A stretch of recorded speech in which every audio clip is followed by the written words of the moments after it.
నమస్తే, నేను Lahari. Welcome to crazy Lahari vlogs. ఈరోజు వ్లాగ్ వచ్చేసి ఫ్రైడే రోజు వ్లాగ్ అండి. ఫ్రైడే రోజు మార్నింగ్ నుంచి నేను చేసుకున్న పనులు ఈ వీడియోలో చూసేద్దాం.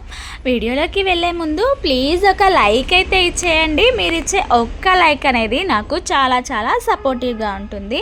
అలాగే మన ఛానల్ని సబ్స్క్రైబ్ చేసుకొని పక్కనే ఉన్న బెల్ ఐకాన్ని క్లిక్ చేయడం అస్సలు మర్చిపోవద్దు. ఇంకా వీడియోలోకి వెళ్తే ఫ్రైడే రోజు మార్నింగ్ అయితే చూసేసరికి ఇంకా వెజిటేబుల్స్ అయితే ఏమీ లేవండి. ఓన్లీ టమాటా ఉండే. ఇంకా టిఫిన్ కూడా మార్నింగే అవ్వదు అని చెప్పేసి పిల్లలకి బ్రేక్ఫాస్ట్కి బ్రెడ్ తీసుకొచ్చాను. బ్రెడ్ జామ్ తీసుకొచ్చాను ముందు రోజే. నెక్స్ట్ డే ఏం నానబెట్టలేదు అనమాట, ఏం ప్లాన్ చేయలేదు. ఇడ్లీకి దోశకి ఏం నానబెట్టలేదు కదా అని ఇంకా బ్రెడ్ తీసుకొచ్చి పెట్టాను. వెజిటేబుల్స్ కూడా ఈ వీక్ అయితే మార్కెట్ చేయలేదు కదా, వెజిటేబుల్స్ ఏమీ లేక ఓన్లీ టమాటాలే ఉంటాయి. ఇంకా టమాటో తీసుకొచ్చి అయితే వెజిటేబుల్ రైస్ చేద్దాం అనుకున్నాను ఫస్ట్ పిల్లల కోసం. ఇంకా వెజిటేబుల్ రైస్ కూడా వద్దన్నారు పిల్లలు. ఇంకా అవన్నీ అదొకటి ఉన్నాయి వెజిటేబుల్స్, కానీ ఇంకా వాళ్ళు వద్దన్నారు. టమాటా రైస్ చేయమమ్మీ అన్నారు. చాలా రోజులు అవుతుంది టమాటా రైస్ అనేసి చేశాను. టమాటా రైస్ అంటే ఏమీ లేదు, సింపుల్గానే ఫస్ట్ తాలింపులో కొన్ని మసాలా ఐటమ్స్ ఉంటాయి కదా, జీలకర్ర, హోల్ గరం మసాలా, అలాగే షాజీరా పత్తా ఉంటుంది కదా, బిర్యానీ ఆకు, ఇంకా కరివేపాకు, అవన్నీ కూడా మసాలా ఐటమ్. మనం బగారాలో ఏమేమి వేస్తామో అవన్నీ మసాలాలు వేసేసి ఇంకా దాంట్లోనే టమాటాలు కొంచెం పెద్దగా కట్ చేయాలి. చిన్న చిన్నగా కట్ చేస్తే ఏంటంటే మొత్తం కర్రీలాగా గ్రేవీలాగా అయిపోతుంది. అట్లా కాకుండా పీసులుగా ఉండాలంటే మనము కొంచెం పెద్దగా, అంటే ఒక టమాటాలో 4 ముక్కలు అట్లా చేసుకుంటే మనకి ఇంకా టమాటోలాగా మంచిగా కనిపిస్తుంది రైస్లో. అట్లా అని చెప్పేసి వేస్తున్నాను. ఇంకా పచ్చిమిర్చి కూడా కట్ చేసేసి ఇంకొక సైడ్ కట్ చేసుకుంటూ ఇంకో సైడ్ అయితే స్టవ్ పైన వేస్తున్నాను. ఎందుకంటే ఫాస్ట్గా అయిపోవాలి కదా అని చెప్పేసి ఇంకా వేసేసాను. టమాటాలు కొద్దిగా మంచిగా అంటే మగ్గిన తర్వాత కొద్దిగా పసుపు, అలాగే కొంచెం సాల్ట్ అందులోనే వేసాను. సాల్ట్ తర్వాత మనం వాటర్ యాడ్ చేసిన తర్వాత అయినా వేసుకోవచ్చు. ఇంకా నేనైతే సాల్ట్ వేసాను. అది మగ్గే వరకు టమాటాస్ అయితే ఇంకా కట్ చేస్తున్నాను నేను, ఎందుకంటే టమాటా రైస్ ఇంకా మా ఆయనకు కూడా తినడని చెప్పేసి ఆయనకి మళ్ళీ సపరేట్గా టమాటా కర్రీ చేస్తున్నాను. ఇంకో దిక్కు మళ్ళీ సపరేట్గా రైస్ పెట్టాలి ఆయనకి. మళ్ళీ నైట్కి కూడా కావాలి కర్రీ. మాకు నైట్ వచ్చిన తర్వాత కర్రీ కావాలి కదా, వచ్చిన తర్వాత కర్రీ చేయాలంటే చేయలేను నేను, ఇంకా ఓపిక ఉండదు అప్పుడు అని చెప్పేసి మార్నింగే కర్రీ అయితే చేసేస్తున్నాను. ఇక్కడ నేను 1 గ్లాసు రైస్కి 1.5 గ్లాసు వాటర్ అయితే పోసాను. ఈ రైస్ పాలిష్ బియ్యం ఉంటాయి కదా, ఆ బియ్యం అనమాట. 1.5 పోసినా కానీ కొంచెం పలుకు అట్లా, అంటే గట్టిగా ఒదుగు ఎక్కువ రాలేదనమాట. ఇంకా కొంచెం వాటర్ పడాల్సింది. అంటే ఒక్కొక్కరు ఒక్కోలాగా తింటారు కదా, నేను కొంచెం మెత్తగానే తింటాను. పిల్లలకైతే సెట్ అయిపోయింది, కానీ ఇంకా నేను కొంచెం మెత్తగా తింటాను. నాకు ఇంకా కొంచెం వాటర్ ఎక్కువ యాడ్ చేయాల్సింది అనిపించింది. ఇంకేలోపు పిల్లలైతే లేచి బ్రష్ చేసి ఇంకా వాళ్ళ పనులు అయితే చేసుకుంటున్నారు. ఇంకా బ్రెడ్ పెట్టేయమన్నారు. ఇంకా స్నానం చేయమంటే లేదు, ఫస్ట్ బ్రేక్ఫాస్ట్ చేసిన తర్వాత ఇంకా స్నానం చేస్తామంటే ఓకే అని చెప్పేసి ఇంకా పిల్లలకి బ్రెడ్ అయితే పెట్టిచ్చేసాను. ఇంకా ఫస్ట్ ఇద్దరు కొట్లాడుతున్నారు, నేను ఫస్ట్ అని చెప్పేసి ఒకటికి పెట్టిచ్చేసాను. ఇంకా నాకు అని కొట్లాడుతున్నారు. పెట్టించేటప్పుడు నీళ్ళు మరుగుతున్నాయని చెప్పేసి ఇంకా రైస్ అయితే యాడ్ చేసేసాను వాటర్లో. తర్వాత మళ్ళీ ఇంకా పెద్దోడికి పెట్టిస్తున్నాను జాము.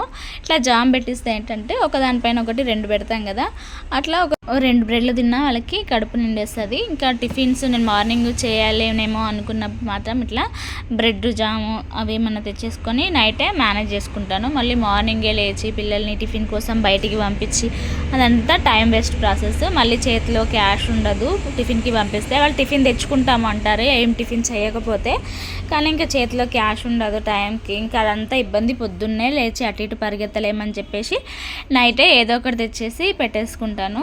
పిల్లలు తినడం అయితే అయిపోయింది. మా చిన్నోడికి ఒకటి ఎక్స్ట్రా మిగిలిచ్చిండు వాడు, వద్దు అని చెప్పేసి ఇంకా స్నానానికి అయితే వాళ్ళకి వాటర్ పోసేసాను. వాళ్ళిద్దరే చేసేసారు. ఇంకా ఒకరి తర్వాత ఒకరు బాగా కొట్టుకుంటారు, ఇద్దరు అల్లరి ఎక్కువ చేస్తారు, కొట్టుకుంటూ తన్నుకుంటూ.